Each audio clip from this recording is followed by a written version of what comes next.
Hola, buenas tardes. Pues vamos a dar inicio a la clase del día de hoy. Es sobre hipertensión pulmonar en el recién nacido. Entonces les voy a hablar acerca de la definición, cómo se clasifica actualmente, un poco de la fisiopatología, el cuadro clínico, el diagnóstico, manejo y al final vamos a integrar los conocimientos con un caso clínico y unas conclusiones. Pues la definición, de acuerdo al Simposio Mundial de Hipertensión Pulmonar del 2019, en los recién nacidos hasta el momento no hay una cifra que defina la hipertensión pulmonar, pero sí en los mayores de 3 meses ya sabemos que es una cifra mayor o igual a 20 milímetros de mercurio. ¿Qué quiere decir? Que en los recién nacidos lo que nos va a dar el diagnóstico es la integración de todos los datos ecocardiográficos en conjunto de hipertensión pulmonar y no la cifra como tal es el único parámetro a diferencia de los otros grupos de edad.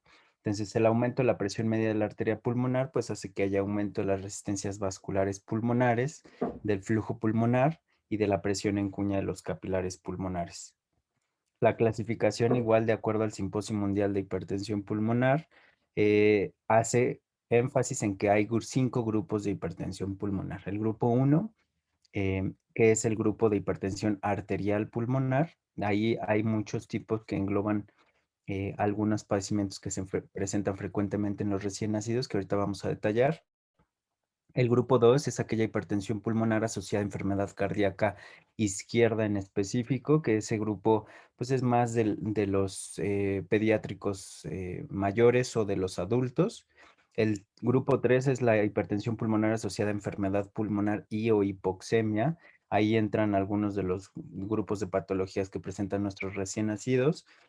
Y el cuarto grupo es asociado a enfermedad tromboembólica, que bueno, es muy raro en los recién nacidos. Puede suceder algunas enfermedades tromboembólicas, pero no es lo más común y sí es mucho más común en los adultos. Y la última, que es la multifactorial, que también algunos de los padecimientos de los recién nacidos muy raros pueden presentarse en este grupo. Entonces, ustedes te preguntarán cuáles son las más frecuentes o a las que yo tengo que saber al 100%, pues son la hipertensión del recién nacido del tipo 1, que es la que engloba los tipos arteriales, y de esos el tipo 1.4.4, que es la hipertensión arterial pulmonar asociada a cardiopatía congénita. Ahí sí nos concierne porque muchas de las cardiopatías congénitas que presentan los recién nacidos tienen mucha asociación a hipertensión arterial pulmonar. La hipertensión arterial persistente del recién nacido es, dentro de todas las causas de hipertensión pulmonar, la más frecuente. Entonces, esa es la que tenemos que tener bien clara y la que nos van a preguntar en todos lados, la hipertensión arterial persistente del recién nacido, que es la tipo 1.7. Y de esas, las dos causas más frecuentes de ese tipo de hipertensión pulmonar es la asociada al síndrome de aspiración de meconio y la asfixia. Entonces, la causa número 1 de hipertensión arterial pulmonar persistente del recién nacido, pregunta de todos los exámenes, es la asociada al síndrome de aspiración de meconio. Y como segunda causa, la asfixia. Y hay muchas otras causas de hipertensión arterial pulmonar persistente que ahorita vamos a platicar, pero esas dos son las que quiero que queden bien, bien claras. El grupo 3 de la hipertensión pulmonar, que es asociada a patología pulmonar o hipoxia, y en específico la tipo 3.5, secundaria a alteraciones del desarrollo pulmonar, pues ahí hay algunos tipos que presentan los recién nacidos, como la asociada a displasia broncopulmonar, y la de la hernia diafragmática como las dos más frecuentes. El síndrome de Down es algo común que se asocia a hipertensión arterial pulmonar y esa es por alteración del desarrollo, aunque no muchos de los recién nacidos con síndrome de Down presentan hipertensión severa, pero la mayoría sí puede presentar hipertensión leve. En cuanto a la fisiopatología, pues es muy importante que nos acordemos de la transición fetal neonatal. Para esto, ustedes tienen que tener bien clara la circulación fetal y la circulación neonatal, que la van a utilizar en muchas patologías propias del recién nacido. Entonces, para eso vamos a repasar con este video algunos puntos claves de la circulación fetal y de la circulación neonatal. Entonces, en la circulación fetal, como ustedes saben, la placenta juega un papel fundamental en la circulación. Entonces, La placenta a través del ducto venoso y de la vena umbilical son los orígenes de la sangre oxigenada. A diferencia de la circulación neonatal, donde las venas llevan sangre desoxigenada, en la circulación fetal la vena, en específico la vena umbilical que viene de la placenta, lleva sangre oxigenada y que se conecta a través del ducto venoso con la vena cava inferior hacia la aurícula derecha. Entonces ahí se hace una mezcla de sangre porque en la aurícula derecha del feto pues llega también sangre desoxigenada de la vena cava superior que recoge la sangre de la cabeza y circulación superior, y la vena cava inferior que viene del mesenterio y de los intestinos y demás órganos intestinales. Entonces, una vez que llega la sangre a la aurícula derecha, se hace una mezcla de la sangre arterial de la vena umbilical y de las venas cavas superiores e inferiores, y esa sangre tiene que ir a algún lado. Entonces, una parte se va al ventrículo derecho, como lo ven en la imagen, y otra hacia la aurícula izquierda a través del foramen oval, que está permeable en la vía, en la circulación fetal. Entonces, una vez que se va hacia el ventrículo derecho, pues tiene que ir hacia la vena, hacia la arteria pulmonar. Y entonces, porque las resistencias vasculares pulmonares están aumentadas, pues el cortocircuito a través del conducto arterioso que comunica la vena, la arteria pulmonar con la aorta, pues se hace de derecha a izquierda. Es decir, que casi todo el flujo sanguíneo se va hacia la circulación sistémica o hacia la aorta del ventrículo derecho. Y la sangre que se va hacia la aurícula izquierda, pues pasa hacia el ventrículo izquierdo y nuevamente se va hacia la circulación sistémica. Entonces, prácticamente todo llega hacia la circulación sistémica y solo el 8% va a nutrir a los pulmones a través de las arterias bronquiales, a través de la arteria pulmonar.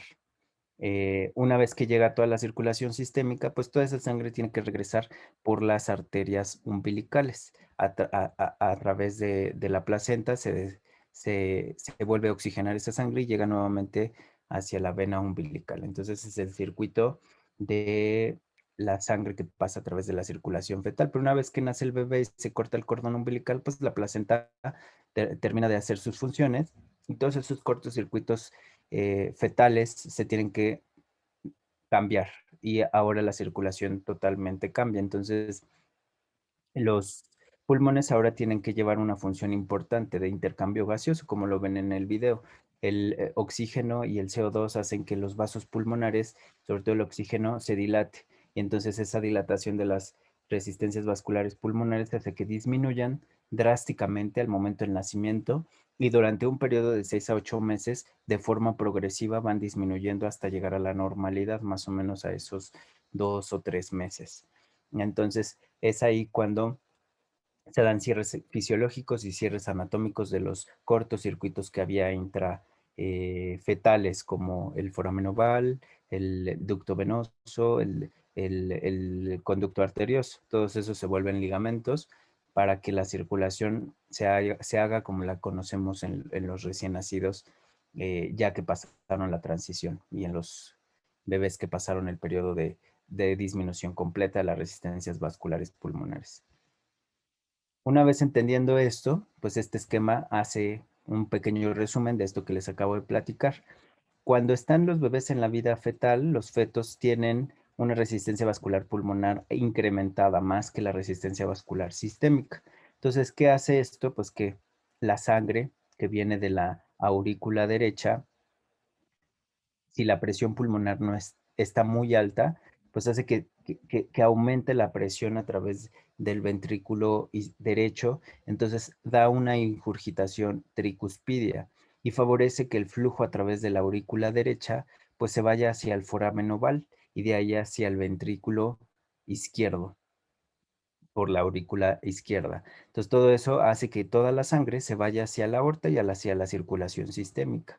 Entonces, la arteria pulmonar, como tiene una resistencia vascular pulmonar incrementada, pues favorece que el cortocircuito a través del ducto venoso, del ducto arterioso, se haga de derecha a izquierda a través de la pulmonar hacia la aorta. Entonces, todo hace que al final de cuentas la sangre llegue hacia la aorta y hacia la circulación sistémica. Y justo estos datos son los que vemos en el ecocardiograma. Vean cómo el septum interventricular se desplaza hacia el ventrículo izquierdo. Vemos que hay una ingurgitación tricuspidia y también hay un cortocircuito a través de las estructuras fetales que se perpetúan, como el conducto arterioso con un cortocircuito de derecha a izquierda y el foramen oval, que igual es de derecha a izquierda.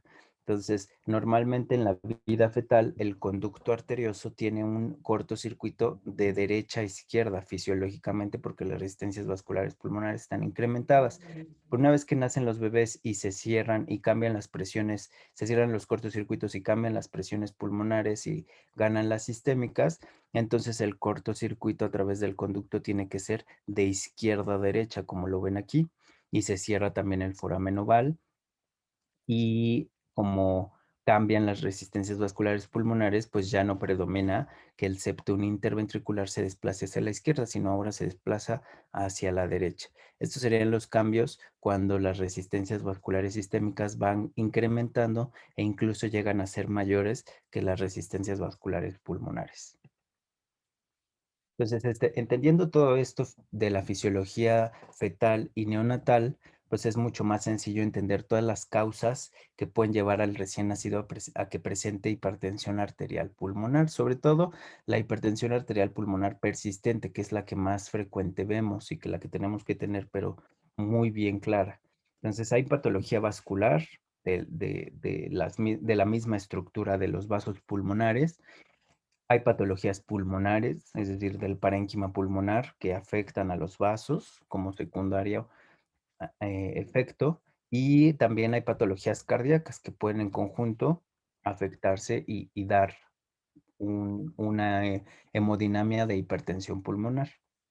Entonces, por ejemplo, el bebé que tiene asfixia, por una parte, ese bebé que tuvo asfixia, pues no tuvo una oxigenación adecuada. Entonces, ese bebé va a tener los vasos pulmonares constriñidos porque no se oxigenaron y no favorecieron que haya una dilatación de esos vasos pulmonares. Entonces, tienen una afección vascular. El bebé con asfixia tiene una afección vascular porque esos vasos no se oxigenaron y no se dilataron y continúan constriñidos, es decir, hipertensos pulmonares. Pero además ese bebé con asfixia pues tiene daño miocárdico porque también le faltó oxígeno a ese miocardio. Entonces ese bebé en su fisiopatología de la hipertensión pulmonar pues tiene dos mecanismos. Uno, los vasos que están constriñidos y otro, el corazón que tiene un problema de hipoxia y de falta de contractilidad. Y muchas veces los bebés que tienen asfixia, la asociación más frecuente y clásica es que el bebé con síndrome de aspiración de meconio, como lo ven acá, se asocia a asfixia. Es casi una de las causas más frecuentes de asfixia es el síndrome de aspiración de meconio. Entonces, ese bebé con síndrome de aspiración de meconio tiene también una patología pulmonar, porque el meconio hace un efecto de válvula y un efecto obstructivo a nivel del parénquima. Entonces ese bebé tiene afección del pulmón, del parénquima, tiene afección de los vasos por la hipoxia que le generó la asfixia y también tiene una afección cardíaca. Entonces es el peor escenario de una hipertensión arterial pulmonar persistente, el bebé con asfixia y y síndrome de aspiración de meconio. Pero no son los únicos pacientes que pueden tener hipertensión arterial pulmonar persistente.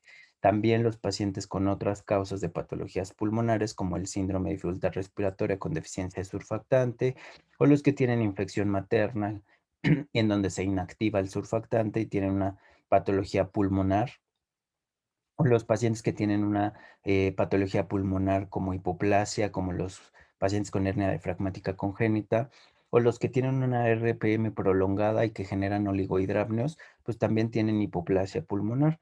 Esos pacientes con oligohidramnio secundario a RPM prolongada, pues hace que no madure ese pulmón. El líquido amniótico es importante para la maduración del pulmón. Entonces, mientras menos líquido amniótico tenga ese feto, menos va a madurar ese pulmón y por lo tanto va a ser hipoplásico tanto en su parénquima como en los vasos pulmonares. Entonces ese bebé es causa de que tenga hipertensión pulmonar persistente el recién nacido e incluso tiene inmadurez de esos vasos pulmonares y puede ser un manejo complicado e incluso irreversible en algunos casos.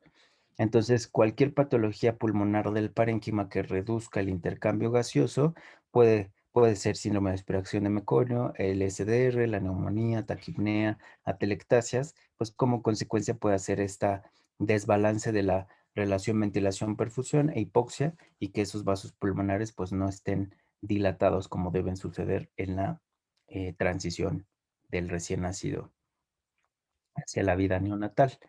Entonces, en conclusión, este esquema pues hace referencia a algunos de los mecanismos, tanto prenatales y postnatales, que son causas importantes de la etiología de la hipertensión pulmonar en el recién nacido. Entonces, los factores prenatales, por ejemplo, mamás que consumen AINES o inhibidores de la recaptura de serotonina, pues hacen que puedan tener riesgo del cierre prematuro del conducto arterioso en la vida fetal. Por ejemplo, las mamás que consumen altas dosis de indometacina es una causa frecuente de cierre del conducto arterioso que es fundamental para el manejo de la hipertensión pulmonar. Entonces, el conducto arterioso sirve como vía de salida del flujo de la hipertensión pulmonar. Entonces, si nace el bebé y no lo tiene, es decir, ya está cerrado ese conducto arterioso, pues esa hipertensión pulmonar va a ser extrema, extrema alta, y eso puede generar una disfunción del corazón y un manejo totalmente distinto al bebé que tenga el conducto arterioso permeable.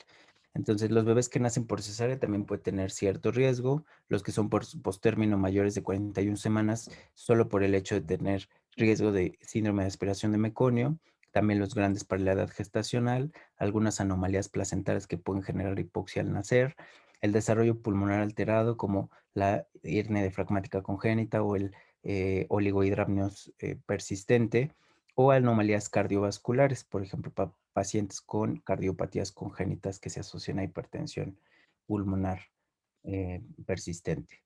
Y factores postnatales, la hiperoxia, el estrés oxidativo, es algo importantísimo porque hay veces que pues, nos importa mucho el bebé que esté bien, bien oxigenado, pero a veces nos pasamos de la cantidad de oxígeno que el bebé requiere y se sabe ya actualmente que la hiperoxia por mecanismos que aún siguen en estudio y que está involucrado el estrés oxidativo, favorecen más hipertensión pulmonar.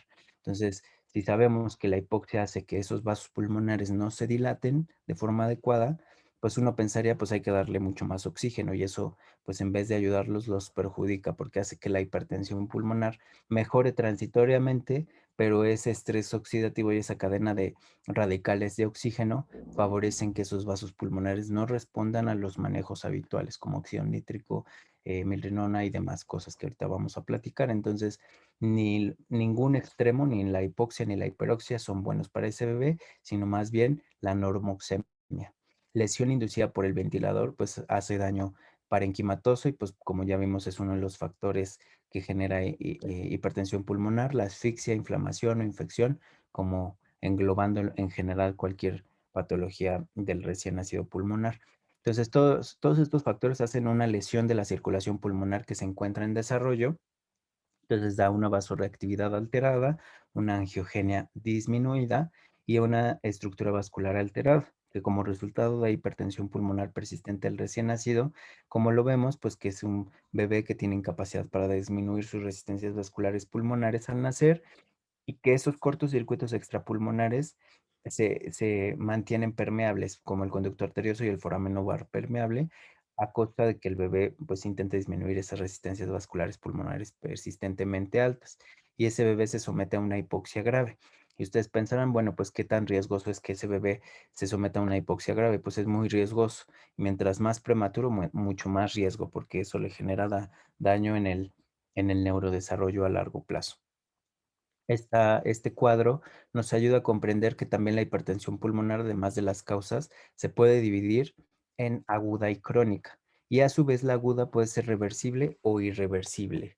Entonces, eh, es importante que sepamos que las causas agudas reversibles, pues son las más frecuentes, afortunadamente. Quiere decir que si nosotros tratamos la causa de base, pues vamos a seguramente a resolver el problema de la hipertensión pulmonar.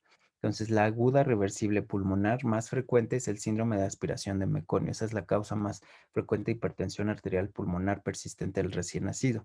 Pero otras, como les mencioné previamente, pues el síndrome de dificultad respiratoria, la taquipnea transitoria del recién nacido, la infección, es decir, neumonía, diabetes materna con hipoplasia o hipoplasia pulmonar o la hernia diafragmática congénita. Las patologías no pulmonares, por ejemplo, la hipoxia, como la encefalopatía hipóxico-isquémica o asfixia, malformaciones arteriovenosas o fármacos maternos, alteraciones metabólicas como hipoglicemia o policitemia. Policitemia es algo que comúnmente puede pasar desapercibido. La policitemia hace que aumente la viscosidad a través de los vasos pulmonares y hace que no disminuya fácilmente la presión pulmonar. Entonces, todo paciente que tenga policitemia y que además tenga soporte de oxígeno y que sea complicado bajar el soporte de oxígeno y tenga datos clínicos de hipertensión pulmonar, pues lo más probable es que tenga asociación de esa policitemia de hipertensión pulmonar. Pero afortunadamente esa es una causa reversible. Si nosotros tratamos la policitemia de forma oportuna, pues hace que la presión pulmonar baje fácilmente. Y las causas agudas reversibles pero tardías, pues puede tener un bebé una sepsis neonatal tardía y también puede tener hipertensión arterial pulmonar asociada, la insuficiencia adrenal o los pacientes que se someten a cirugía o que tienen un síndrome de respuesta inflamatoria sistémica a cualquier causa, como la enterocolitis, pues hace que puedan tener transitoriamente una hipertensión pulmonar aguda, pero esto es reversible, esto es transitorio. Si nosotros tratamos la infección, el síndrome de respuesta inflamatoria sistémica o la enterocolitis, por ejemplo, pues hace que la hipertensión probablemente resuelva una vez controlada la causa. El problema es aquellas hipertensiones pulmonares agudas irreversibles, como aquellas asociadas a hipoplasia pulmonar, por ejemplo, esos bebés prematuros que nacen con oligohidramnios secundario a una RPM prolongada, pues hace que esos vasos pulmonares tengan alteración del desarrollo. Y por más tratamiento que les demos para hipertensión pulmonar, óxido nítrico, emilrinona, sildenafil y demás cosas que tenemos a la mano, esa hipertensión pulmonar no va a mejorar porque esos vasos pulmonares ya están inmaduros y no hay forma de, hasta el momento, poder madurarlos de una forma efectiva. Entonces, esos bebés tienen una hipertensión pulmonar aguda irreversible y ya han visto algunos recién nacidos prematuros que hemos tenido en la UCIN que han tenido este tipo de hipertensión pulmonar y es el manejo muy complicado y al final de cuentas, pues el desenlace no es el mejor. Otras causas, por ejemplo, la deficiencia de proteínas del surfactante, es decir, patologías totalmente genéticas irreversibles que hasta el momento no tienen cura, que pues lo único que va a hacer es que la patología pulmonar, como la deficiencia de proteínas del surfactante, haga que no mejore la oxigenación y el intercambio gaseoso, y esos vasos pulmonares pues se someten a una hipoxia crónica continua y no favorece que disminuyan la resistencia vascular pulmonar. Las hipertensiones pulmonares crónicas pues son las frecuentemente asociadas a displasia broncopulmonar como el ejemplo clásico. Algunos pacientes con hernia diafragmática que pasan la etapa aguda pues pueden quedar con cierta hipertensión pulmonar crónica. Los pacientes que tienen una sobrecirculación pulmonar secundaria a un defecto cardíaco, como defectos septales auriculares, defectos septales ventriculares o el conducto arterioso permeable con repercusión hemodinámica, pueden tener hipertensión pulmonar crónica una vez que se resuelva la patología primaria cardíaca. Hipoplasias pulmonares o la trisomía 21 son causas de hipertensión arterial pulmonar crónica. Entonces, una vez que entendemos todas esas causas, pues en este esquema se engloban muchas de las que tenemos que tener en cuenta. Obstrucción intravascular, por ejemplo, la hiperviscosidad con policitemia, vasoconstricción aguda, el paciente que tenga asfixia o hipoxemia de cualquier tipo, por ejemplo, neumonía, sepsis, aspiración de meconio, SDR, taquipnea, etcétera. Remodelación vascular, por ejemplo, la hernia diafragmática, la hipoxia intrauterina crónica, el cierre antenatal del conducto arterioso, hipoplasia pulmonar, por ejemplo, el oligohidramnios crónico, o aquellos pacientes que tengan otras causas de oligohidramnios crónico fuera de la RPM, por ejemplo, aquellos pacientes con patologías renales fetales, que haga que no tengan un buen líquido amniótico y eso genera oligohidramnios crónico y por lo tanto hipoplasia pulmonar, remodelación vascular e hipertensión pulmonar eh, irreversible en los recién nacidos. ¿Cómo se van a presentar clínicamente estos recién nacidos? Pues ya lo han visto seguramente en algunos pacientes. Son pacientes que están con una hipoxemia lábil. Son los clásicos que la enfermera dice que está muy lábil, lo tocan y desatura, lo mueven y desatura, apenas lo aspiran y se desatura muchísimo y le cuesta mucho recuperar la oxigenación adecuada. Y además tienen datos de dificultad respiratoria asociadas a la habilidad respiratoria. Pueden tener asociado un soplo sistólico o un segundo ruido aumentado. Eso pues puede estar o no puede estar y no es indispensable que lo presenten. Eso depende mucho de qué tan amplios tengan los cortocircuitos a través del conducto del foramen oval o si tenga otro cortocircuito, por ejemplo, un defecto ventricular septal. También tienen datos de pobre perfusión, es decir, pueden tener incremento de lactato, pueden tener datos de acidosis metabólica secundaria a la hipoxia. Un dato clínico que nos ayuda muchísimo a sospechar este padecimiento, pues es la diferencia de la saturación pre y postductal en los bebés que se encuentran en el periodo de transición. Durante este periodo, pues el conducto arterioso todavía se encuentra permeable si es que ese bebé no tuvo ningún riesgo para el cierre fetal de ese conducto arterioso. Entonces, cuando esto sucede, hay una diferencia de más o menos alrededor de más de 5% de la saturación pre y postductal. ¿En dónde saturan más? Pues en la preductal, porque el cuerpo favorece que el cortocircuito sea de derecha a izquierda, pero antes de ese ducto arterioso se encuentran los vasos de la aorta que nutren hacia la cabeza y hacia la extremidad superior derecha. Entonces la saturación preductal es mucho mayor que la saturación postductal en las extremidades inferiores y en la mano izquierda. Es importante recordar que en la mano izquierda pueden haber ciertas variantes anatómicas. Entonces a veces hay pacientes que les colocan el oxímetro en la mano derecha y en la mano izquierda y parece que saturan igual, pero le colocan el oxímetro de la mano izquierda, de la mano derecha, que es preductal, y comparan con alguna de las extremidades, y entonces ahí sí encuentran que hay una diferencia significativa, más del 5 o del 10%. Y esto es porque algunos pacientes tienen variantes anatómicas de las ramas que salen de la aorta y a veces alguna rama sale preductal, es decir, alguna de las ramas que nutren la mano izquierda pueden también nacer antes del ducto y por eso es que la mano izquierda no presenta esa diferencia pre y postductal. Entonces ahí se considera que la mano izquierda también puede ser preductal. Entonces, esto es algo importante para recordar. En cuanto al diagnóstico, la prueba de hiperoxia es algo que se hacía hace muchos años, pero actualmente ya no es recomendada porque somete al daño por estrés oxidativo a los recién nacidos al ponerles oxígeno al 100% con la intención de mejorar la PaO2 y ver hasta qué tanto sube la PaO2 en milímetros de mercurio. Entonces, lo que se hacía antes es que se les sometía a los recién nacidos a un periodo transitorio de hiperoxigenación con oxígeno al 100% y se le tomaba una gasometría arterial preductal con la intención de ver hasta qué tanto subía esa PaO2.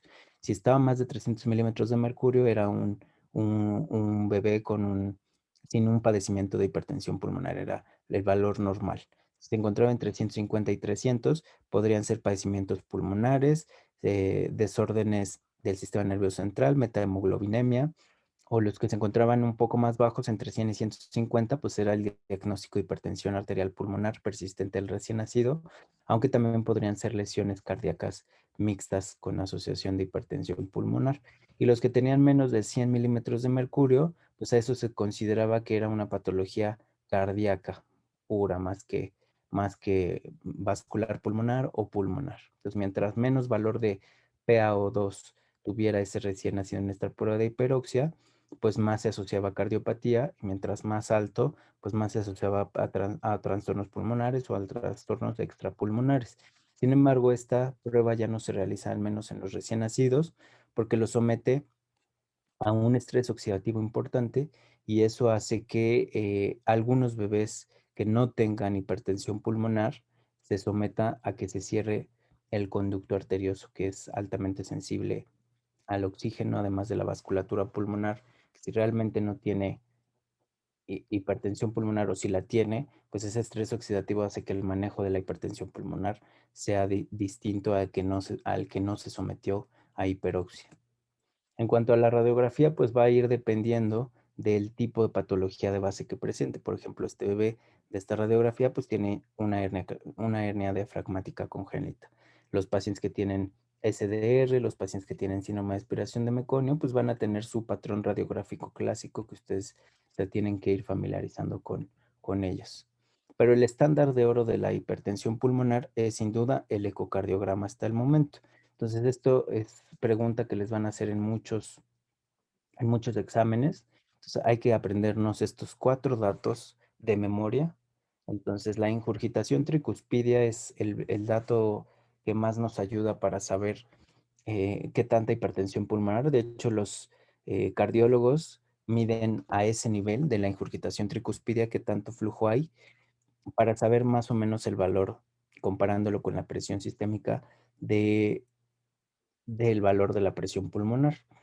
Entonces, el septum interventricular, como les decía, puede estar desplazado hacia el ventrículo izquierdo y eso en ecocardiografía se saca un índice de excentricidad y de qué tan alto esté ese índice de excentricidad, habla de qué tan desplazado esté ese septum interventricular y a la par nos habla de la severidad de esa hipertensión pulmonar.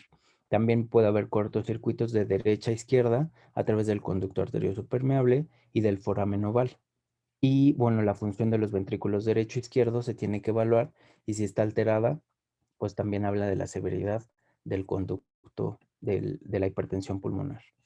En esta imagen de ecocardiografía, pues se ve cómo se desplaza el septum interventricular hacia el ventrículo izquierdo, hablando de que hay una hipertensión pulmonar importante.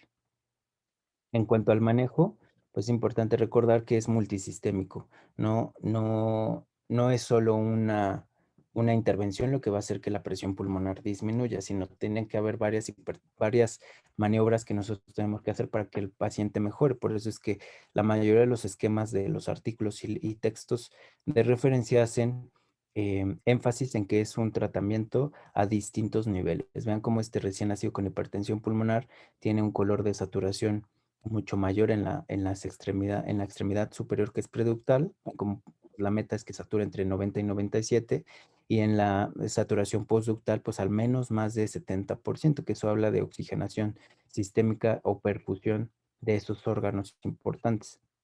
Ese bebé, como vimos, pues tiene una labilidad de oxígeno, entonces se tiene que estimular lo mínimo posible, por eso es que se le cubren los ojos y se hace em, eh, aislamiento acústico. Los pacientes que tienen patologías pulmonares parenquimatosas, pues se deben tratar de acuerdo a lo que tengan. Por ejemplo, los pacientes con SDR, pues pueden requerir surfactante. Los pacientes con síndrome de aspiración de meconio, pues pueden tener requerimientos de maniobras de ventilación en especial, o los pacientes con hernia diafragmática, pues también. Entonces, algunos de ellos dependiendo del grado de severidad de la patología pulmonar o de la hipertensión pulmonar, pues pueden requerir maniobras ventilatorias como parámetros ventilatorios convencionales o incluso muchos de ellos van a requerir ventilación de alta frecuencia, que es una de las indicaciones de uso de ventilación de alta frecuencia, la hipertensión pulmonar, como lo vimos en alguna clase previa. Las metas tanto bioquímicas como hemodinámicas son muy claras en todos los textos. Es importante que esos pacientes se mantengan con normo de todo, normotermia, normotensión, normoglicemia, normonutrición, la oxemia lo más normal que se pueda, el CO2 entre 45 y 60, el pH lo más normal que se pueda, nunca menos de 7,25, el lactato lo menor que se pueda, porque eso habla del metabolismo anaerobio, el gasto urinario siempre mayor de 1 mililitro por kilo, como medidas generales. Entonces, siempre hay que tratar la causa subyacente. Y este esquema nos ayuda a entender que desde el pulmón hasta la perfusión del tejido en cuestión, pues debe haber varios mecanismos que nosotros tenemos que considerar para que pueda llegar ese oxígeno desde el pulmón hasta la célula del tejido.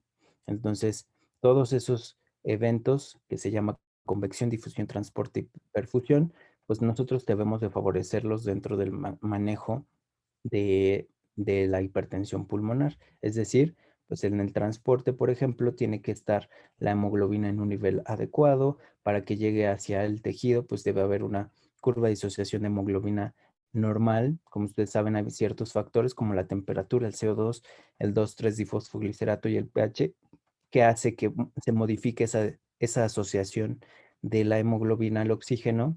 Entonces, cuando la curva se desplaza hacia la derecha, pues disminuye la afinidad de ese oxígeno con la hemoglobina y pues por lo tanto hace que se desplace el oxígeno de una facilidad mayor o menor, dependiendo hacia dónde se desplace esa curva de disociación de hemoglobina. Entonces, por eso nos conviene que la temperatura, el CO2, el metabolismo de la glucosa y el pH se mantenga lo más normal posible. Otro concepto que hay que tener bien claro es la relación QP-QS. ¿Qué es esto? Pues es la relación entre el gasto pulmonar y el gasto sistémico, que debe ser idealmente, en condiciones normales, de 1. Entonces, en la relación de la hipertensión pulmonar, pues muchas veces el gasto pulmonar está alterado en comparación al gasto sistémico. Entonces, esa relación QP-QS se altera. Por ejemplo, en pacientes que tienen una QP mayor que el QS, es decir, el gasto pulmonar es mayor que el gasto sistémico, en esos pacientes no conviene que utilicemos volúmenes de líquidos altos. Entonces se recomienda en esos pacientes que tengamos el mínimo necesario de volumen y sí aumentar las resistencias vasculares sistémicas que están disminuidas con vasopresores como dopamina o vasopresina a dosis baja, que son de las aminas que nos ayudan para mejorar la resistencia vascular sistémica y no afectan mucho la resistencia vascular pulmonar. Cuando sucede lo contrario, que la resistencia vascular sistémica es mayor que la resistencia, que el gasto pulmonar, pues ustedes dirán, bueno, ¿eso cómo puede pasar si la resistencia vascular pulmonar está incrementada? Pues eso es algo no tan común, pero se detecta en el ecocardiograma. Y en ese caso, lo que conviene es utilizar un vasodilatador. Para eso utilizamos los medicamentos que ahorita vamos a analizar, eh, que tenemos a la mano, milrinona, sildenafil y otros. Pero también otras metas es mantener una PO2 óptima entre 50 y 80 arterial, evitar la acidosis y disminuir el consumo, es decir, mantener normotermia, normoglicemia y todo lo que ya les comenté. Y los medicamentos que ya están bien validados para el manejo de hipertensión pulmonar es el sildenafil, óxido nítrico, bosentan e iloprost. Milrinona todavía tiene ciertos estudios controversiales en donde en los recién nacidos todavía no está del todo bien estudiada. Sin embargo, en algunos países sí se utiliza y hay resultados favorecedores del uso de milrinona. Entonces, para estos mecanismos de los medicamentos es importante que recordemos que hay dos vías, la vía del GMP cíclico y la vía del AMP cíclico, que son los 4 medicamentos que ustedes tienen que tener bien claros dentro del manejo de hipertensión pulmonar. Entonces, preguntas que les van a hacer en muchos exámenes es cuál de esos medicamentos están dentro de la vía del GMP cíclico. Entonces, por ejemplo, aquí ven que el óxido nítrico está involucrado con la óxido nítrico sintetasa para dentro de la vía del GMP cíclico. Y la fosfodiesterasa 5 es la que inhibe el sildenafil. Entonces, medicamentos que están involucrados en el GMP cíclico son el óxido nítrico y el sildenafil a través de la inhibición de la fosfodiesterasa 5. Eso de memoria hay que tenerlo siempre. Y en contraparte, pues los medicamentos que están involucrados en la vía del AMP cíclico, pues son la prostaciclina, que es la PGI2, que en este caso es el medicamento que conocemos como Iloprost, que es un medicamento inhalado que hace que se parezca a la prostaciclina, y la milrinona, que es un inhibidor de la fosfodiesterasa 3. Entonces, los dos medicamentos que están involucrados en la vía del AMP cíclico es milrinona, a través de su inhibición de la fosfodiesterasa 3, y el iloprost. Otro medicamento que hay que tener bien claro, pues ya vimos que el óxido nítrico está involucrado en la vía del GMP cíclico. El óxido nítrico lo iniciamos cuando ya hay un índice de oxigenación mayor de 20. Y el óxido nítrico es un efecto selectivo a través de los vasos pulmonares, no tiene un efecto sistémico, a diferencia de otros de los medicamentos que les mencioné previamente. Se utiliza o se inicia a 20 partes por millón y se ha visto en los distintos estudios que disminuye o que el uso de este óxido nítrico disminuye la necesidad de ECMO en los pacientes. ¿Cuáles son las contraindicaciones? Que esto es pregunta de examen, que lo tienen que recordar bien. Está contraindicado en aquellas patologías cardíacas que tengan obstrucción del tracto de salida del lado izquierdo. Entonces, ventrículos izquierdo-hipoplásicos o disfunción del ventrículo izquierdo severa son causas por las que no podamos utilizar el óxido nítrico. Entonces, idealmente, un paciente que va a ser sometido al inicio de óxido nítrico tendría que tener un ecocardiograma. Uno, para medir realmente los datos ecocardiográficos de hipertensión pulmonar y estar completamente seguros que ese bebé no tiene una patología cardíaca de obstrucción del lado izquierdo, porque en vez de ayudar a ese bebé, lo vamos a perjudicar con el uso de óxido nítrico. Estos son los estudios hasta el momento que han evaluado el uso de óxido nítrico y el neurodesarrollo. Y parece que no hay ninguna diferencia. Antes se creía que el óxido nítrico en los recién nacidos favorecía una alteración del neurodesarrollo a largo plazo. Sin embargo, estos estudios desde el 2000 han evaluado este desenlace y se ha visto que no hay ningún factor. Incluso algunos han reportado que hay cierto beneficio en cuanto al neurodesarrollo.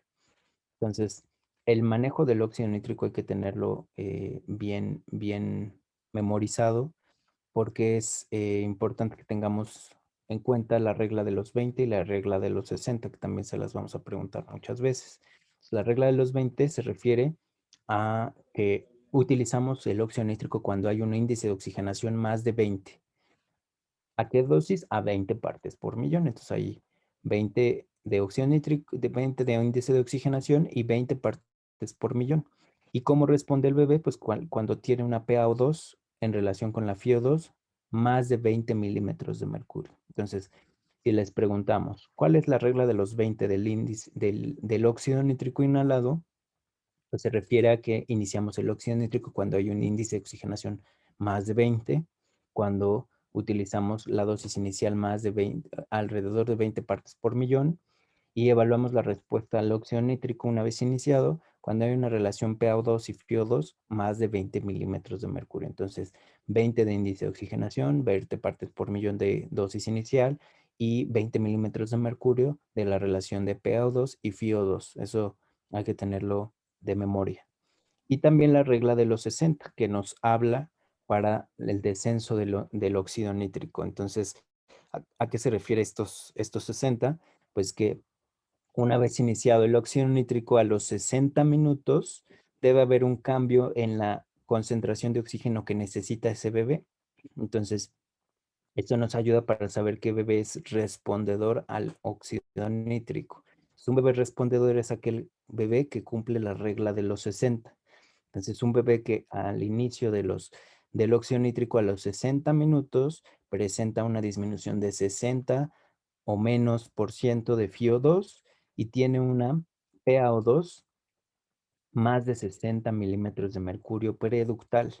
Entonces, bebé respondedor a óxido nítrico inhalado es el bebé que cumple la regla de los 60, que a los 60 minutos de iniciado el óxido nítrico tiene una FiO2 menos de 60 y tiene una PaO2 más de 60 milímetros de mercurio pereductal.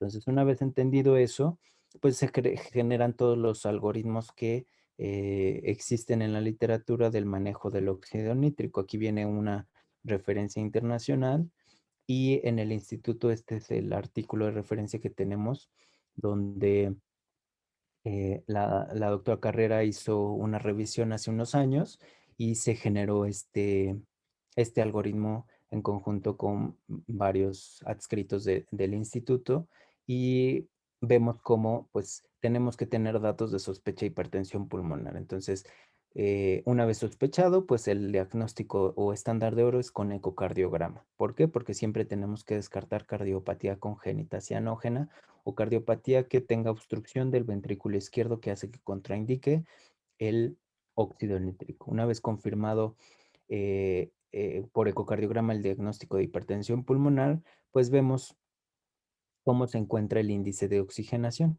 Entonces, si el índice de oxigenación está más de 20, como ya ustedes saben, depende de la edad gestacional, el inicio de ventilación de alta frecuencia, si es prematuro, si es de término, pero en general, cualquier recién nacido con índice de oxigenación más de 20 debería tener ventilación de alta frecuencia, independientemente de su edad gestacional, porque pues ya más de 20 es indicación de ventilación de alta frecuencia. Y cuando el índice de oxigenación está cercano a 25, podemos asociar la ventilación de alta frecuencia con el óxido nítrico. Este algoritmo fue hecho hace ya varios años, pero recientemente se recomienda que el óxido nítrico se inicie lo más cercano al índice de oxigenación de 20.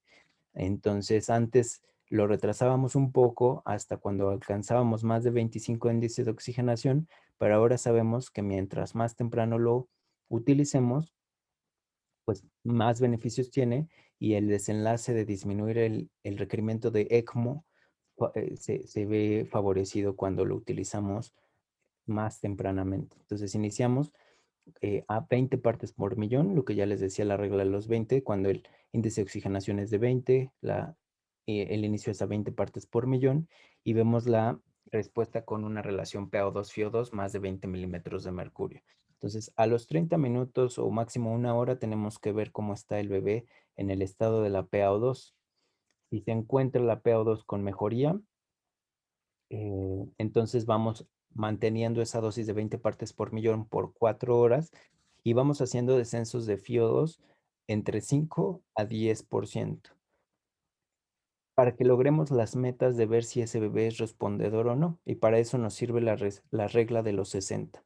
Si tiene una FiO2 menos de 60 a los 60 minutos y una PO2 más de 60 milímetros de mercurio una vez iniciada el óxido nítrico. Entonces, si vemos que el paciente es respondedor, entonces se hacen descensos del óxido nítrico de 5 en 5 partes por millón cada 4 horas hasta llegar a 5 partes por millón, siempre y cuando el paciente se encuentre estable y los niveles de metahemoglobina se mantengan en rango óptimo. ¿Por qué es importante la metahemoglobina? Porque el óxido nítrico requiere una enzima que se llama metahemoglobina reductasa, que los recién nacidos prematuros menores de 34 semanas no tienen madura. Entonces, esos bebés, de hecho, son eh, susceptibles a que se intoxiquen con óxido nítrico fácilmente. Por eso es controversial el manejo o el uso de óxido nítrico en recién nacidos menores de 34 semanas, porque se pueden intoxicar con metahemoglobina. Entonces, tenemos que tener conscientes que el nivel de metahemoglobina nunca debe ser más de 2.5. Entre 2.5 a 5 de metahemoglobina, nosotros tenemos que disminuir el óxido nítrico. Y si se encuentra más de 5 el valor de metahemoglobina, el bebé ya está intoxicado y es indicación de suspensión brusca del óxido nítrico y manejo de metamoglobinemia. Entonces, una vez que se logra que lleguemos a una dosis de 5 partes por millón, y el paciente se encuentra estable con un índice de oxigenación menor de 10, entonces ese bebé se puede mantener esa dosis eh, entre 12 a 24 horas y se puede ir disminuyendo después de ese periodo de 1 a 2 partes por millón cada 1 a 2 horas hasta suspenderlo por completo. Ese es el escenario ideal en el que el bebé es respondedor, pero muchos recién nacidos no van a ser respondedores. ¿Como quiénes? Pues los bebés prematuros menos de 34 semanas porque tienden a intoxicarse y no les da tiempo a que se dé el beneficio del óxido nítrico, o los pacientes con hernia diafragmática, que en muchos estudios se ha visto que ellos son poco respondedores. Entonces en ellos pues les iniciamos el óxido nítrico, pero lo más probable es que terminemos suspendiéndolo pronto porque no van a ser respondedores. Entonces esos pacientes caen en esta rama del algoritmo. Son pacientes que no mejora la PO2, se puede aumentar transitoriamente hasta 40 partes por millón si es necesario, siempre y cuando el nivel de metahemoglobina se encuentre estable. Si a los 30 minutos después de ese incremento el bebé no hubo mejoría, pues ese bebé puede ser candidato a ECMO en los centros en donde se cuente disponible el ECMO. En cuanto al ECMO, pues ustedes saben que hay un ECMO veno-venoso y un ECMO veno-arterial. En el caso de la hipertensión pulmonar, pues vamos a determinar qué tipo de ECMO es el que requiere de acuerdo a la patología que llevó a la hipertensión pulmonar. Entonces es algo que no es y realmente un manejo del neonatólogos, más en conjunto con otros especialistas. Lo importante que ustedes sepan es que hay un veno venoso y un veno arterial y que el decidir cuál es el ECMO que le corresponde a cada bebé va a depender de la patología que llevó a la hipertensión pulmonar del recién nacido en cuestión.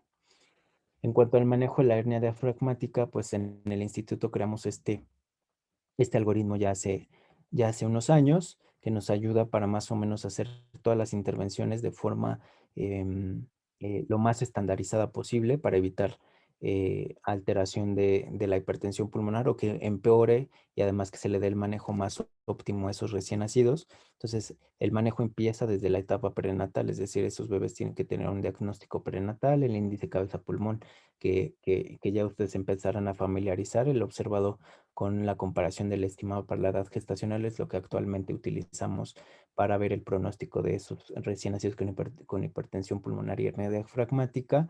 Y se planea el nacimiento lo más cercano a la edad de término. En aquellos pacientes que tienen un nacimiento pues, prematuro, pues se les da el beneficio de darles esteroides prenatales si es posible. A ese bebé, pues como ustedes saben, ya no se le puede dar ventilación con presión positiva, entonces se intuba orotraquealmente de forma programada y tenemos ciertas metas tanto pulmonares como hemodinámicas en esos recién nacidos. Tenemos que tener una saturación productal más del 85%, utilizamos presiones lo menos dañinas a ese pulmón hipoplásico que ya tiene, PIPs menos de 25 y PEPs de 5, manteniendo las metas gasométricas con pHs más de 7,2, un PCO2 menos de 70 y variables hemodinámicas como una TA media más de 40 y utilizamos líquidos basales bajos para tener metas como diuresis más de 1 mililitro kilo hora y el llenado capilar siempre menor de 3 segundos. En los que no cumplan esto, pues se dan las intervenciones que se requieran, líquidos o aminas, con valoración hemodinámica continua. En la unidad de cuidados intensivos neonatales, el manejo es un poco más intenso, tanto en la cuestión pulmonar y manejo ventilatorio, como en la cuestión de hemodinámico. Entonces, esos bebés lo más probable es que tengan requerimiento de ventilación de alta frecuencia, tienen metas tanto gasométricas y clínicas, tienen que requerir una valoración ecocardiográfica para ver el tipo de cardiopatía que pudieran tener o el daño miocárdico que pueda tener ese corazón de ese bebé con hipoplasia pulmonar y decidir cuáles son las aminas o medicamentos que ellos requieran. Entonces, en displasia broncopulmonar, pues los medicamentos que tienen evidencia es sildenafil, óxido nítrico y bosentan en ese orden. Esos bebés, cuando se detecta que tienen hipertensión pulmonar, el 30% de los recién nacidos con displasia broncopulmonar van a tener cierto grado de hipertensión pulmonar asociada. Entonces hay que tener bien claro que esos bebés con displasia broncopulmonar, sobre todo la severa, pues hasta el 30% pueden tener requerimiento de uso de sildenafil, en algunos casos menos frecuentes de óxido nítrico y en los centros donde hay Bosentan, pues uso de Bosentan como última opción. El pronóstico en general de la hipertensión pulmonar, pues es bueno dependiendo la causa y se dice que más o menos la sobrevida es de más del 70 al 75% y la mortalidad pues va a depender mucho de la severidad de la causa. Si es aguda, si es reversible o irreversible, pues eso va a influir mucho en la mortalidad. Bueno, una vez entendido todos estos conceptos, vamos a aplicarlos en un caso clínico. Entonces ahí ya les voy a pedir su participación para que veamos que también entendieron todos los conceptos que platicamos. Entonces están de guardia y nace una bebé de 37 semanas con un peso de 2,360 con un diagnóstico prenatal de hernia diafragmática izquierda. La bebé se requiere intubar al nacimiento, como ya les había comentado, tuvo un Apgar de 7,9. El Silverman Anderson no fue valorable y estos son los parámetros de la ventilación mecánica por presión que se encuentra en ese momento. Tiene una FiO2 de 65, un tiempo inspiratorio de 0,35, una PIP de 15, un PEP de 5, ciclos por minuto de 40 y una presión media de la vía aérea de 8. Su gasometría en ese momento es de 7,38 una PCO2 de 34, esta es capilar, una PaO2 de 131, un bicarbonato de 19.7 y un déficit de 4.1. El ABB se encuentra muy lábil a la oxigenación, le toman una saturación pre y postductal y en la pre tiene 96% y en la post tiene 85%. Entonces, vamos a empezar con las preguntas. Diana Chicaiza, ¿cuáles serían los hallazgos que tú esperarías en el ecocardiograma de esta recién nacida con sospecha de hipertensión pulmonar y además asociación de hernia diafragmática congénita? Sería el aumento de la presión de la arteria pulmonar, algún cortocircuito, ya sea por el PCA o el foramen oval, la desviación del tabique interventricular y no recuerdo cuál era el otro que había que evaluar. Los cortocircuitos que tú mencionas, ¿de dónde a dónde serían? Si es que Serían tiene derecha e hipertensión izquierda, pulmonar. de derecha a De derecha a izquierda, izquierda, muy bien. Y la desviación del septum interventricular, ¿hacia dónde tú la esperarías? ¿Hacia la derecha hacia o la hacia la izquierda, izquierda? hacia la Ok, izquierda. ok, gracias. La siguiente pregunta es para Edgar. Dice, ¿qué manejo integral le darías a esta recién nacida que sospechas y que ya confirmas con el ecocardiograma de Pues hipertensión sería, pulmonar? pues sería un manejo de líquidos bajo y mantenerlo en normoglicemia, normoxemia, normotermia, este, pues el normo de todos, una adecuada nutrición, estímulos mínimos, se le tapan los ojitos y se les hace un bloqueo, ¿cómo decía? Un bloqueo sonoro, Aislamiento acústico. Ujú. ajá, y nada más. Ok. Y estarías evaluándola dinámicamente para ver si requiere o no óxido nítrico o un Ah, sí, vasodilatador. Muy bien. dinámicamente y Ok. Pues la siguiente pregunta, gracias, es para Elizabeth Carrión. ¿Tú en qué momento decidirías y basado en qué el uso de óxido nítrico o de cualquiera de los medicamentos de vasodilatadores pulmonares que mencionamos en la clase? Pues tendría que ver cómo se comporta pulmonarmente, estar evaluando mis parámetros ventilatorios y tal vez si realizar un ecocardiograma. Ok, entonces, ¿con base a qué tú decidirías iniciar óxido nítrico, por ejemplo? Mm, la ¿Cuál verdad no sería estoy tu segura. parámetro clínico? Bueno, no te preocupes, hay más personas que pueden ayudarnos. Fernanda Álvarez, ¿algo que te acuerdes?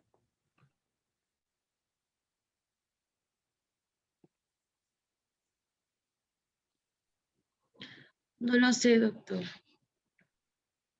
¿Alguien que se acuerde de la regla de los 20 para el manejo de óxido nítrico? Sería pues medir el índice de oxigenación que fuera mayor a 20 y pues ya Ok. los otros dos 20 serían iniciarlo a 20 partes por millón y valorar Ujú. la PaO2 si aumenta más de 20 significa que es respondedor a óxido nítrico. Ok. Entonces, en conclusión, Carla, ¿tú cuándo iniciarías el óxido nítrico? Pues ahí ya tendría que evaluar el índice de oxigenación que con Índice los de oxigenación. parámetros. Muy bien. Ajá. Entonces, las dos cosas que te ayudan a decidir si el bebé es candidato o no al óxido nítrico es cuando el índice de oxigenación es más de 20 y cuando además tienes un ecocardiograma que te hace el diagnóstico de hipertensión pulmonar y te descarta el de una cardiopatía con obstrucción del ventrículo izquierdo. ¿Por qué es importante descartar la patología del ventrículo izquierdo, Jess? Porque está contraindicado el uso de óxido nítrico. Exacto. Es importante siempre, cuando vamos a iniciar en el mundo ideal, sería importante que tuviéramos el eco, donde con todas los datos ecocardiográficos que acabamos de repasar, sepamos que ese bebé tiene una hipertensión pulmonar y además tiene un índice de oxigenación más de 20 y además descartamos que que tenga una cardiopatía obstructiva del ventrículo izquierdo. Entonces son las tres cosas que tenemos que tener claras para el inicio de óxido nítrico. Entonces bebé que tiene índice de oxigenación más de 20, bebé que ecocardiográficamente hicimos el diagnóstico de hipertensión pulmonar y además descartamos que tenga contraindicación como una patología cardíaca congénita con obstrucción del ventrículo izquierdo. Entonces, en aquellos bebés prematuros menores de 34 semanas o en pacientes con hernia diafragmática como esta paciente, ¿qué es lo que sabemos, José Tejeda? ¿Van a ser respondedores o no respondedores y por qué? En el caso de los pacientes con hernia diafragmática, si no recuerdo, si no recuerdo lo que dijo, es que probablemente sean no respondedores y esto tiene que ver no solo porque, por la fisiopatología de la hipertensión pulmonar, que se debe a la falta del desarrollo de la vasculatura pulmonar y en la parte de la misma hipoplasia y la falta de desarrollo del parénquima, inducen que haya una mayor resistencia. Entonces, se espera que aunque haya un adecuado metabolismo, no tengamos una buena respuesta porque anatómicamente no hay para que haya esa respuesta. Excelente. Entonces igual pasa con los bebés prematuros extremos. Tienen desarrollo pulmonar alterado y pues ellos probablemente además tengan un riesgo de intoxicación importante porque, ¿por qué podrían intoxicarse, José Ornelas, esos bebés prematuros con el índice, con el óxido nítrico? Porque hay incremento de la metahemoglobina y hay metaglobina Muy media. bien. Entonces ellos tienden a intoxicarse con metahemoglobina porque no tienen una enzima o no está desarrollada esa enzima de forma adecuada. ¿Recuerdas cuál es esa enzima, Juan Carlos Flores?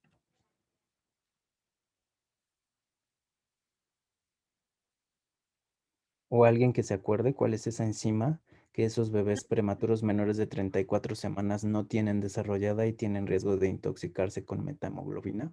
Es la metahemoglobina reductasa.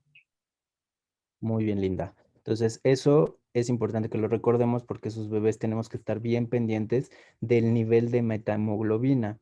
Entonces, Mariana Gisper, ¿recuerdas cuáles son los valores de metahemoglobina donde tenemos que disminuir el óxido nítrico? ¿Entre qué y qué valor nosotros durante la monitorización del manejo del óxido nítrico tenemos que disminuirlo? ¿Y cuándo es el valor como para decir el bebé ya está intoxicado y tenemos que quitarlo bruscamente? O alguien que se acuerde. Hay que reducirlo cuando está entre 2 y 2.5 y se quita con 5. No, el valor es entre 2.5 y 5, entonces ahí lo vamos disminuyendo. Lo ideal es que todos los recién nacidos tuvieran un valor menor de 2 de metahemoglobina. Entre 2.5 y 5, entonces ya como que nos estamos angustiando un poco y vamos haciendo los descensos un poco más rápidos del óxido nítrico y vamos monitorizando la metahemoglobina. Pero cuando ya está de valores mayores de 5, entonces ahí el bebé ya está intoxicado y se tiene que manejar como un bebé intoxicado con metahemoglobina y el óxido nítrico en el valor en el que estemos se suspende. Muy bien, entonces, ¿cuándo iniciaríamos vasodilatadores pulmonares? Mariana Mora. ¿Cuándo utilizarías alguno de los vasodilatadores pulmonares?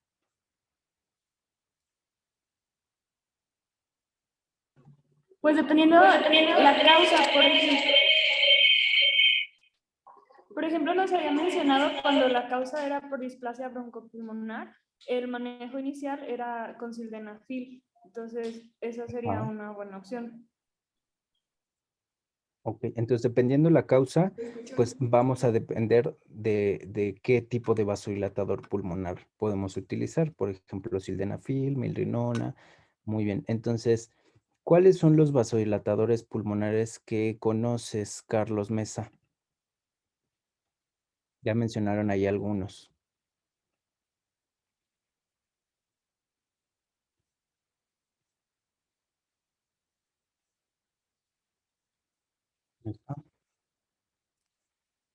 Acuérdense que estas como pequeñas preguntas sirven como para el pase de lista y ver si están como atentos y demás. Entonces, Natalie, Gaspar, o bueno, Mariana, a ver.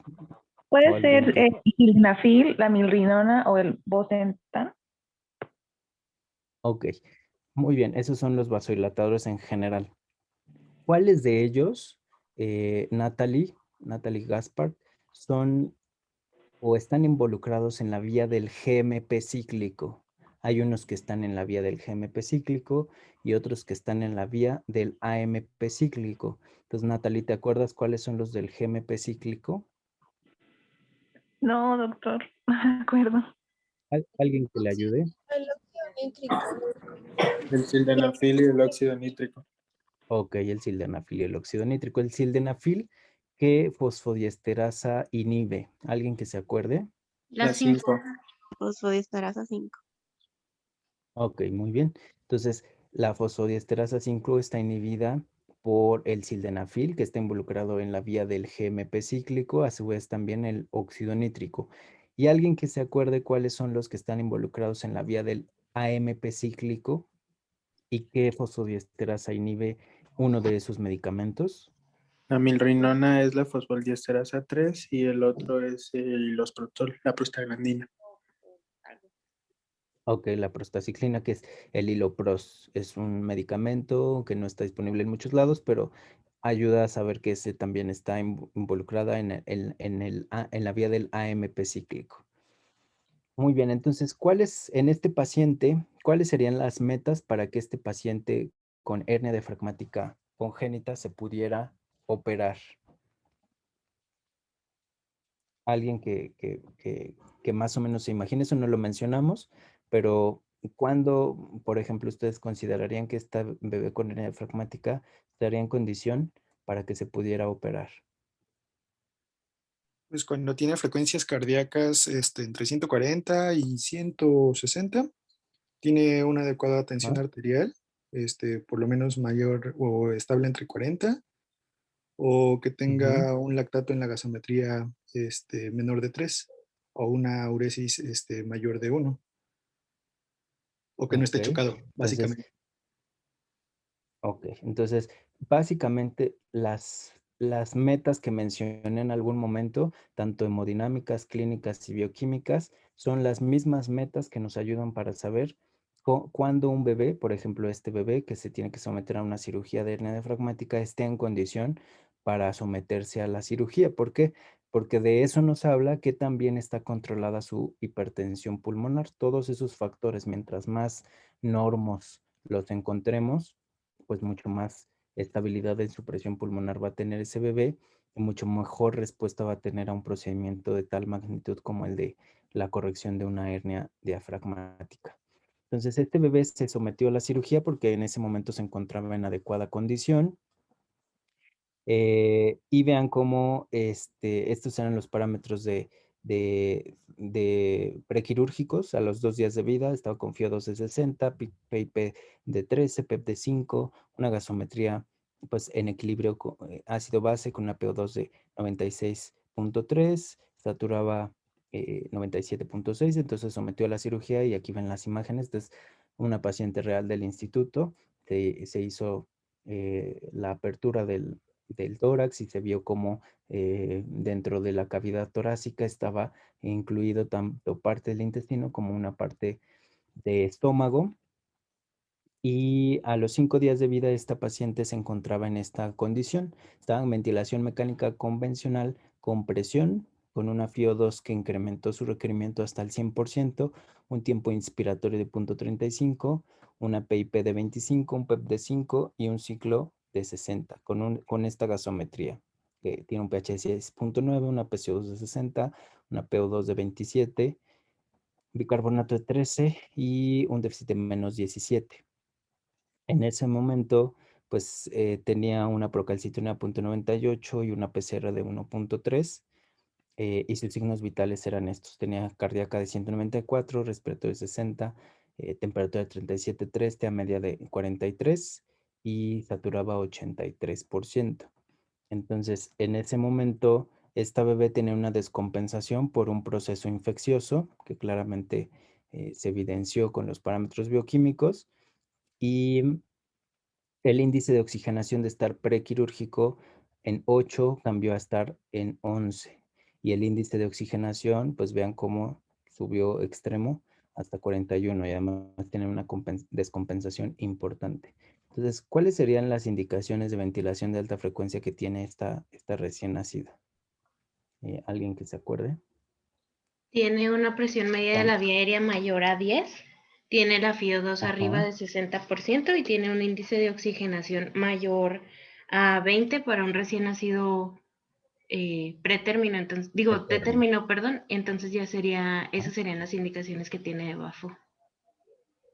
Ok, entonces tiene presión media de la vía aérea mayor de 10, el índice de oxigenación más de 20, la ventilación mecánica convencional agotada y claramente una descompensación gasométrica asociada. Y pues tiene además la hipertensión pulmonar que ya conocíamos, que pues al cambiar todas esas variables hemodinámicas y pulmonares, pues hace que la hipertensión pulmonar empeore, ¿no? ¿Qué parámetros de la ventilación de alta frecuencia le colocarían a esta recién nacida? Aquí viene la tablita. Entonces, alguien que me recuerde qué parámetros le dejaría a esta bebé. Aquí les pongo los parámetros de la ventilación de alta frecuencia de la ventilación convencional que tiene esta bebé.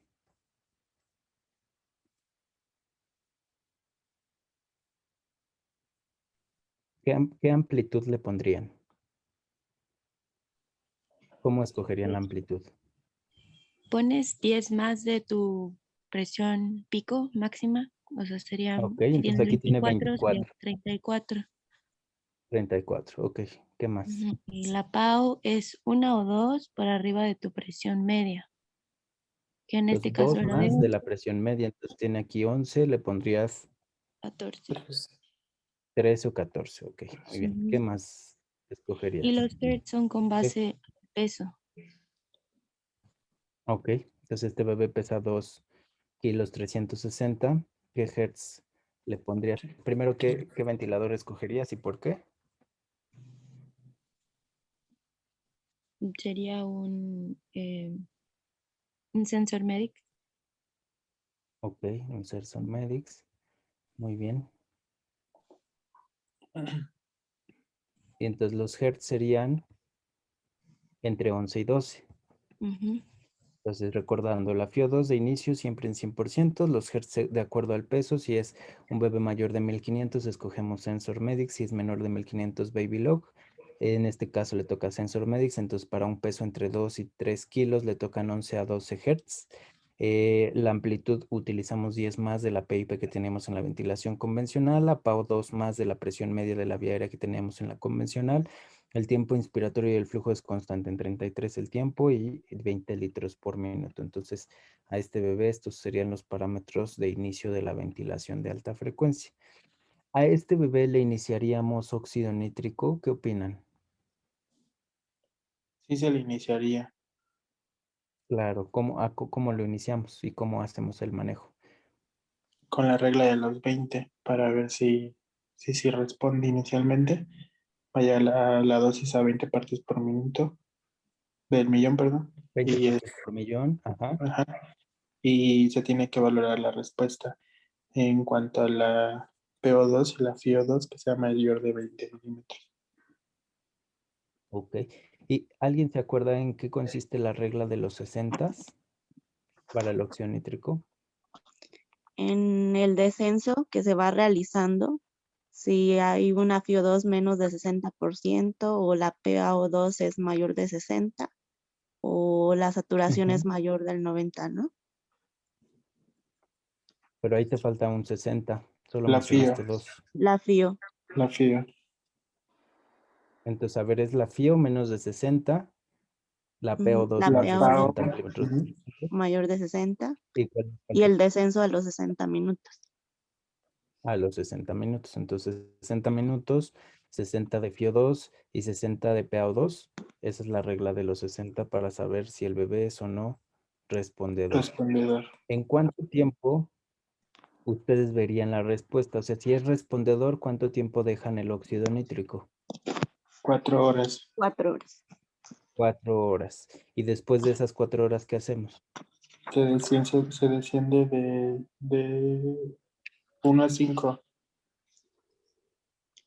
de 5 en 5. Estás en 5 20 partes por millón, entonces de ahí te bajas al 15 y a otras 4 horas vuelves a evaluar si es respondedor, entonces vuelves a bajar 5 partes por millón, de ahí hasta que llegues a 5 partes por millón. Y de ahí entonces sí ya es de 1 a 2 partes por millón. cada Y se 4 horas. mantiene más o menos 12 a 24 horas y llegas a 5 partes por millón y el paciente está respondiendo. Entonces ya después se baja Suspende. entre 1 a 2 partes por millón hasta suspender. Ujú. Entonces las conclusiones pues es que hay que saber las causas y los factores de riesgo de todas las hipertensiones pulmonares que existen en los recién nacidos. Siempre hay que sospechar por datos clínicos y ver el contexto del recién nacido para ver si es necesario que se haga un ecocardiograma y este debe ser de lo más oportuno posible. Y el manejo pues es sin duda alguna integral. Muy bien, no sé si tengan alguna duda con todo esto que platicamos. Es un panorama general, es al menos lo básico que ustedes tienen que saber y los invito a que lean un poquito más profundo todos los detalles y si llegaran a tener alguna duda, me lo hacen saber. Y no sé si ahorita tenga alguien alguna duda o algo que no haya quedado claro. Las preguntas que les hicimos en el caso clínico, pues son preguntas clásicas que seguramente vendrán en varios exámenes, entonces para que las repasen y las tengan siempre presentes y las apliquen en los recién nacidos que tengamos con óxido nítrico, con ventilación de alta frecuencia o con hipertensión pulmonar.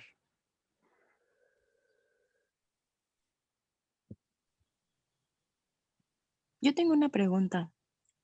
Sí. ¿La dosis de milrinona es la misma para vasodilatación? Algunas veces he visto que la utilizan a 0.7 para el efecto Ajá. vasodilatador. Es una dosis estándar. Entre 0.3 a 0.7 es la dosis estándar. En algunos casos las llegamos a usar hasta 1 microgramos kilo minuto, pero en general la dosis estándar recomendada es entre 0.3 hasta 0.7 microgramos kilo minuto. En general, en el Neofax y en los textos de uso de medicamentos dice que se tiene que hacer una carga como una impregnación de milrinona asociada a una carga de líquidos. Entonces, ¿por qué? Porque esa dosis de carga o un bolo lo único que va a hacer es una hipotensión.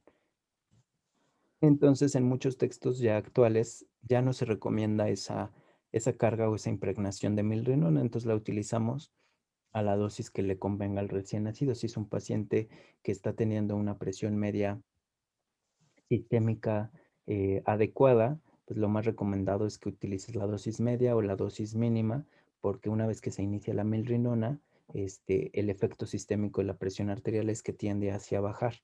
Y si baja, pues el bebé se puede descompensar si la hipertensión pulmonar es grave.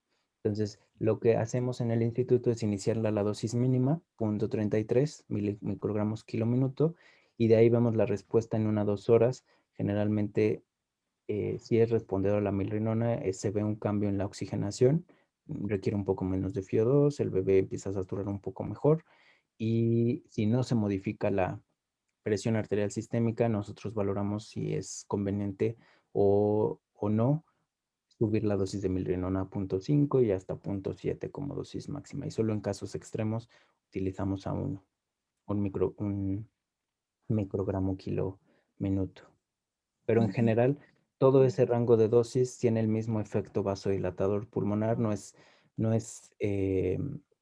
es muchísimo mayor el efecto a 0.7, pero sí el efecto vasodilatador sistémico es muy importante. Entonces, mientras más tenga una dosis acumulada ese recién nacido, es lo que realmente va a ser el efecto vasodilatador pulmonar. Por eso es que se recomienda que se haga la impregnación o el bolo de inicio como para que la dosis acumulada sea mayor, pero no es conveniente porque eso baja la presión sistémica y preferimos llevar una dosis de mantenimiento como un poquito más progresiva para alcanzar esa dosis acumulada y que el efecto vasodilatador pulmonar al final de cuentas se llegue sin necesidad de someter al bebé al bolo o a la dosis de impregnación y sea un poco más seguro y no se descompense. Ok. Y en el caso de que, o sea, puedes utilizar los dos, ¿no? El sildenafil con la milrinona. ¿Con cuál empiezas? O sea, Ujú. ¿empiezas primero con sildenafil y luego agregas milrinona o es indistinto? Lo ideal sería que se pudiera iniciar a la par. Sin embargo, en México, sildenafil solo hay vía oral y hay muchas veces esos recién nacidos por su inestabilidad cardiorrespiratoria no están en condición de iniciar adecuadamente la vía enteral. Entonces, a veces por miedo a la vía enteral y que en México solo hay vía oral el sildenafil, pues se retrasa un poco el inicio del sildenafil, pero lo recomendado es que tú tengas varios medicamentos que tengan vías distintas de acción. Entonces, el sildenafil, como recordarás, tiene un mecanismo de acción por la fosfodiesterasa 5 y el GMP cíclico, que es una vía distinta de vasodilatación pulmonar a diferencia de la milrinona, que tiene una inhibición de la fosfodiesterasa 3 y está involucrada en el AMP cíclico. Entonces, si tú en el manejo del bebé con hipertensión pulmonar tienes varios medicamentos que actúan a distintos niveles de toda la vía de la vasodilatación del vaso pulmonar, pues es mucho más eficaz. Por eso es que en muchas guías se recomienda que en el caso de que se utilice milrinona, que tiene pues ahí una evidencia controversial, se utilice un medicamento que sí tiene mayor evidencia, como el sildenafil. Ese sí tiene mucha evidencia, sobre todo en los bebés con displasia broncopulmonar. La evidencia es muy sólida.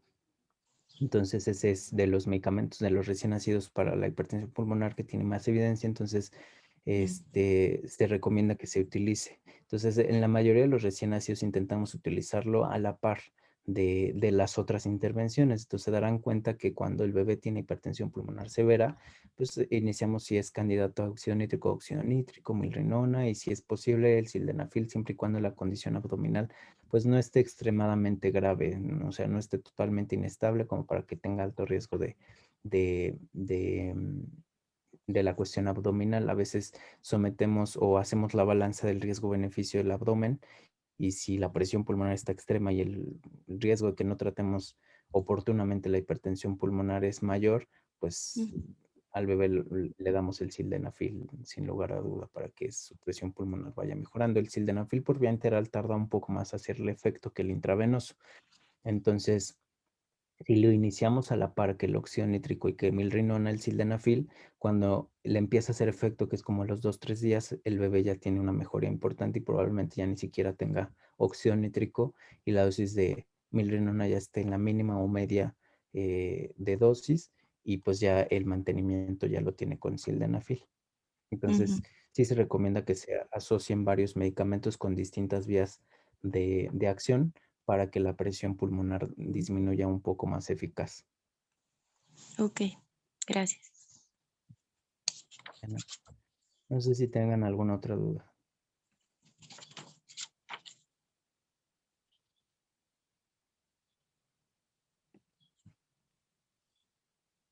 Bueno, si no es así, pues de todas formas, si llegaran a tener duda, me avisan.